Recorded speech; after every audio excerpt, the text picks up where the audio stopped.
Halo, Sobat Bola Bocor. Kali ini saya akan membahas sedikit tentang turnamen Piala AFF yang beberapa hari ke depan turnamen ini akan berlangsung. Dan kita tahu juga Timnas Indonesia di turnamen Piala AFF kali ini tidak menurunkan skuad terbaiknya. Karena kita tahu Timnas Indonesia juga akan mempersiapkan diri untuk bisa meraih mimpi lolos ke Piala Dunia atau setidaknya minimal lolos ke putaran keempat kualifikasi Piala Dunia, teman-teman. Dan kita juga tahu turnamen Piala AFF ini tidak masuk dalam kalender FIFA. Jadi tentunya PSSI dan Timnas Indonesia akan kesulitan untuk memanggil pemain-pemain yang bermain di luar negeri, begitupun dengan di Liga Indonesia sendiri. Karena tidak masuk dalam kalender FIFA, ya tentunya pemain-pemain yang dipanggil oleh Timnas Indonesia ya masih menjadi hak penuh dari klub yang menaungi pemain-pemain ini, teman-teman. Tidak ada tekanan, tidak ada paksaan, tidak ada tidak ada yang mengatur bahwa pemain-pemain ini wajib melepas pemain-pemainnya jika dipanggil Timnas Indonesia untuk berlaga ke Piala AFF karena tidak masuk dalam kalender FIFA. Jadi saya cukup senang Timnas Indonesia menurunkan pemain-pemain mudanya di pertandingan kali ini atau di turnamen kali ini, karena selain bisa mendapatkan jam terbang, bisa mendapatkan pengalaman bermain di level internasional, Timnas Indonesia juga ya bisa mengukur bahwa pemain-pemain mudanya udah bisa menjadi cikal bakal pengganti pemain-pemain seniornya yang saat ini tengah berjuang juga di kualifikasi Piala Dunia. Sekaligus mencari regenerasi. Itu tujuan utamanya yang paling penting menurut saya di turnamen Piala AFF ini. Meskipun kita tahu juga Timnas Indonesia belum pernah memenangkan turnamen Piala AFF ini. Tapi kalau kita melihat lagi lebih luas, sebenarnya turnamen Piala AFF ini outputnya kemana? Keuntungannya untuk negara-negara yang di bawah naungan AFF ini apa sih? Selain gengsi mengklaim yang terbaik di Asia Tenggara, habis itu ya tidak ada.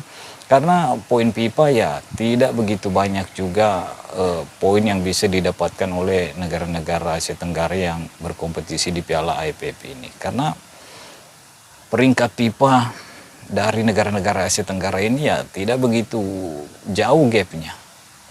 Dimana yang terbaik saat ini secara peringkat ada Thailand 97, Vietnam 116, Timnas Indonesia 125, Timnas Malaysia 132 kalau tidak salah, teman-teman. Dan memang ini 4 negara yang selalu menjadi saingan di turnamen Piala AFF ini. Bahkan gengsinya kadang memanas seperti bara api.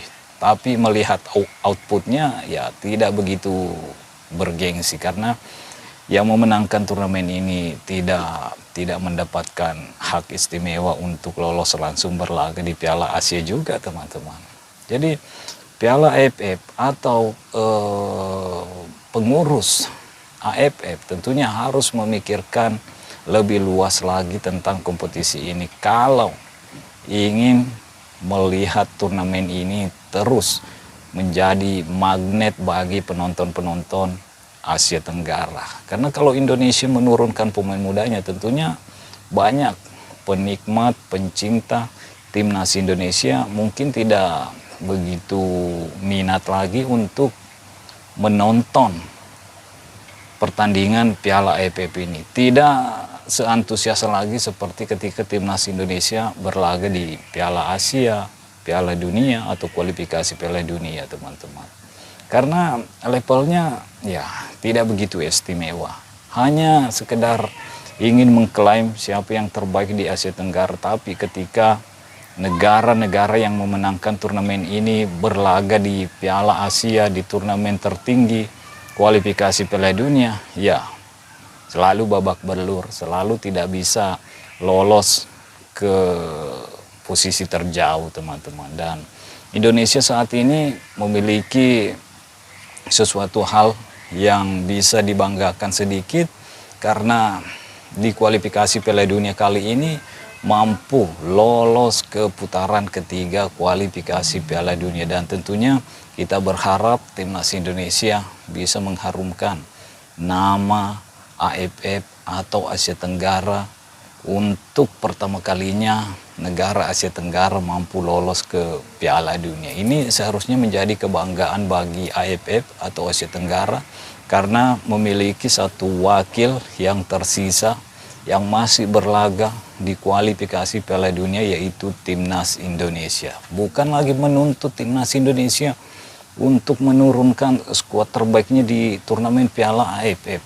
Bukan lagi menjas timnas Indonesia meremehkan Piala AFF, tapi ada sesuatu hal yang lebih luas yang dilihat oleh timnas Indonesia, yaitu ingin berpartisipasi di turnamen tertinggi di sepak bola, yaitu Piala Dunia. Meskipun ini juga belum tentu nasib timnas Indonesia seperti apa ke depannya. Apakah mampu lolos ke putaran keempat atau mampu lolos langsung ke Piala Dunia, itu kita tidak tahu. Karena pertandingan berikutnya timnas Indonesia juga akan menghadapi negara-negara yang kuat, termasuk Australia, termasuk Bahrain, termasuk China. Begitupun pertandingan terakhir akan melawan timnas Jepang, teman-teman.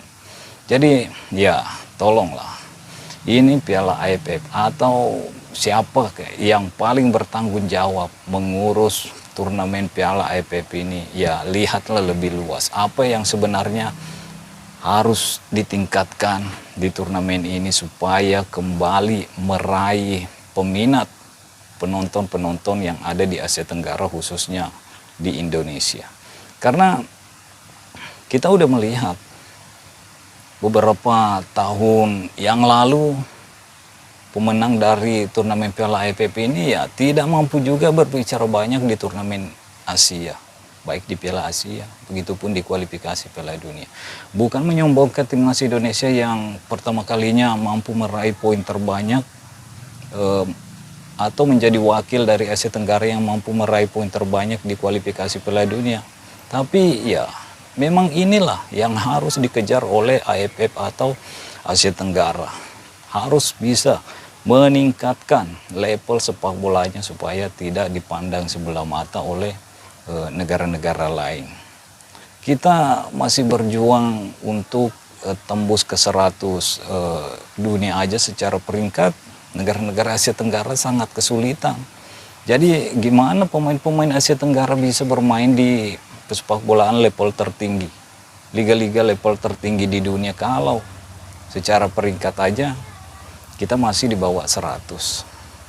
Padahal ada regulasi dari liga-liga yang ada di Eropa yang mengatur bahwa yang bisa bermain di Liga Eropa ataupun di liga-liga terbaik Liga Eropa, ya negaranya harus memiliki peringkat di atas 90 apa 180, teman-teman. Saya kurang tahu, yang jelasnya saya pernah membaca ada regulasi yang mengatakan seperti itu. Makanya Piala AFF ini ya kalau mau bergensi ya usahakan dulu yang pertama masuk dalam kalender FIFA, supaya pemain-pemain terbaik, pemain-pemain yang bermain di luar negeri, baik itu pemain Malaysia, pemain Singapura, pemain Vietnam, pemain Thailand, ya bisa berpartisipasi di turnamen AFF ini. Bukan hanya saling ingin mengklaim yang terbaik di Asia Tenggara, tapi ketika bermain di level tertinggi, level Piala Dunia atau kualifikasi Piala Dunia atau Piala Asia, kita tim-tim Asia Tenggara selalu babak belur dari tim-tim lain, negara-negara Asia lain. Apalagi melawan negara-negara dari Eropa, dari Amerika Latin. Seperti apa nasib sepak bola Asia Tenggara kalau AFF tidak berbenah, kalau AFF tidak melihat lebih luas untuk mengembangkan persepak bolaan Asia Tenggara. Jadi makanya Saya tidak mau muluk-muluk, dan saya tentunya juga berharap timnas Indonesia menampilkan yang terbaik di turnamen Piala AFF kali ini. Dan tentunya saya juga sangat berharap juga timnas Indonesia mampu memenangkan turnamen Piala AFF kali ini. Supaya apa? Supaya ya bisa juga membungkam pengkritik-pengkritik yang selalu mengatakan, yang sering mengatakan, ngapain Indonesia mengklaim diri sudah level Asia, sudah level dunia, tapi Piala AFF aja belum pernah memenangkan.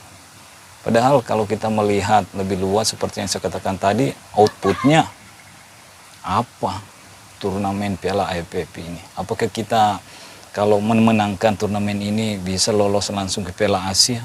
Apakah poin FIFA-nya lebih tinggi ketika kita melawan tim-tim dari negara lain? Apakah kalau kita menjuarai turnamen ini sudah mengklaim diri kita yang terbaik? Apakah udah dipandang juga dengan negara-negara terbaik di sepak bolanya seperti Jepang, Arab Saudi, Jerman, Inggris? Apakah mereka akan langsung menerima jika kita mengundang untuk melakukan friendly match atau dan lain sebagainya, teman-teman? Makanya saya tidak merendahkan, tidak meremehkan turnamen Piala AFF ini, tapi tentunya pengurus AFF harus melihat lebih luas lagi tentang bagaimana turnamen ini bisa menjadi lebih bergairah lagi, dan outputnya tentunya itu juga yang harus dipikirkan oleh pihak AFF, teman-teman. Bagaimana menurut teman-teman semua? Silakan tulis komen kalian di kolom komentar. Oke, mungkin sampai di sini dulu. Stay healthy, no baper-baper. Bye-bye.